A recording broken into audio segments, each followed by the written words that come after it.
Hello and welcome. Today, we're putting together the ultimate playbook for what is, honestly, one of the most incredible places on Earth, Switzerland. So, if you're thinking about your first trip, this is for you. We're going to build a practical, step by step guide to make sure you do it right. Okay, let's get into it. And you know what? That's not an exaggeration at all. Switzerland's reputation for just jaw dropping beauty is 100% earned. I mean, from the massive Alps to these crazy turquoise lakes, it's a place that somehow manages to be even better than the pictures. It's no wonder it's on everyone's bucket list. But that's the thing, right? The dream can feel a little complicated. It's famously expensive, you've got multiple languages and cultures all in one tiny country, and there are a million things to see. So how do you even begin to plan a trip that's amazing without being totally overwhelming? Well, that is exactly what we're going to figure out right now. So first things first, let's get a handle on what really makes Switzerland tick. Because it's so much more than just stunning mountains and amazing chocolate. It's this fascinating mix of different cultures all living together. This is what's so cool. Switzerland isn't really one single culture. It's more like a team of cultures. You've got the German-speaking part, the French-speaking part, and the Italian-speaking part, and they all feel like their own little countries. There's even a famous term for the cultural dividing line between the German and French areas, the Röstigraben, which literally means the Rösti ditch, named after a potato dish. Kind of funny, right? All right, moving on to your next huge decision.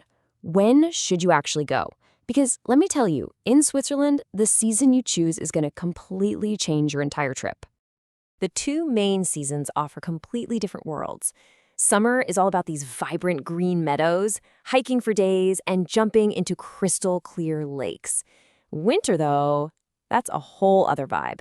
It becomes this snowy wonderland, like something out of a fairy tale, perfect for skiing and hitting up those cozy Christmas markets. So you really have to ask yourself, am I hiking in a t-shirt or skiing down a glacier?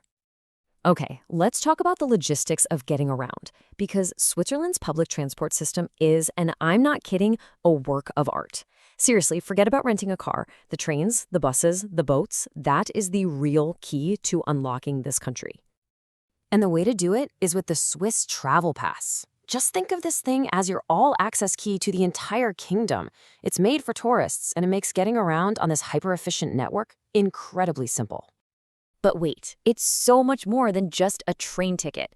Yeah, you get unlimited rides on pretty much everything that moves, but you also get free entry into over 500 museums. That alone is incredible value. Plus, you get huge discounts, up to 50% off on those super expensive mountain railways, and some are even totally free. Oh, and if you have kids under 16 with you, they travel for free. It's an absolute powerhouse of a pass. So, which pass should you get? Well, if you're going to be moving around a lot, hopping between cities and hitting museums, the Swiss Travel Pass is a no-brainer. It's just ultimate convenience.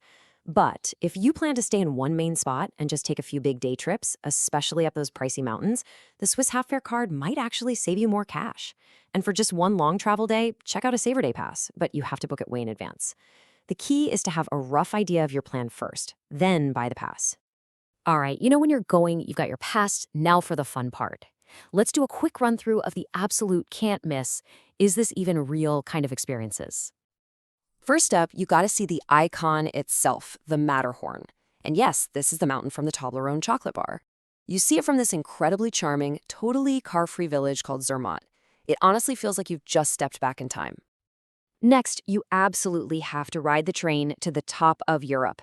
Jungfraujoch is the highest railway station on the entire continent, sitting way up at over 11,000 feet. You get to walk through an ice palace that's literally carved inside a glacier, and the views of the Alps Glacier, this massive river of ice and a UNESCO World Heritage Site, are just breathtaking. Okay, this place is called the Valley of 72 Waterfalls, and somehow it's even more magical than it sounds. It's this deep, lush green valley with waterfalls just pouring down these massive cliff faces. And here's a little fun fact for you. J.R.R. Tolkien was so inspired by this valley that it became his blueprint for Rivendell in The Lord of the Rings. And when you're there, you can totally see why. And for a little bit of city magic, you have to walk across the Chapel Bridge in Lucerne. This is Europe's oldest covered wooden bridge, built way back in the 14th century. With the lake and the mountains in the background, it is pure classic Switzerland. Just a perfect scene. Of course, a trip to Switzerland isn't just about what you see. It's about what you experience. And that means you have to dive into the food and maybe learn a few of the local rules of the road. So, eating fondue, it's practically a national sport, and it comes with this really fun tradition. The whole goal is to spear a piece of bread, swirl it around in the pot of delicious melted cheese, and get it back to your mouth without it falling off your fork. Because if it does, well, the penalty is you have to buy the next round of drinks. It's a simple little rule that makes a great meal even more fun. And a few quick tips to help you blend right in. First, punctuality is everything. Being on time actually means being a few minutes early. Always greet people when you walk into a shop or small room. A simple "Grüezi" in the German part or "Bonjour" in the French part goes a long way. Also, the Swiss really value peace and quiet, especially on their super clean trains. And last but not least, don't plan your big souvenir shopping spree for a Sunday, because pretty much everything will be closed. Okay, let's wrap this all up with some pro tips to help you travel a little smarter and maybe even save a few francs along the way. Let's just be real for a second. Switzerland is expensive. That number on the screen, that's about what you can expect to pay for just one main dish at a normal mid-range restaurant. Yeah, it can add up really, really fast. But don't worry, we've got a playbook for that too. So here's the secret. You just have to live a little more like a local. Grab fantastic and way more affordable lunches from supermarkets like Coop or Migros and have a picnic with an epic view. And you have to drink the tap water. It's some of the purest in the world, it's free, and you can fill up your bottle at public fountains everywhere.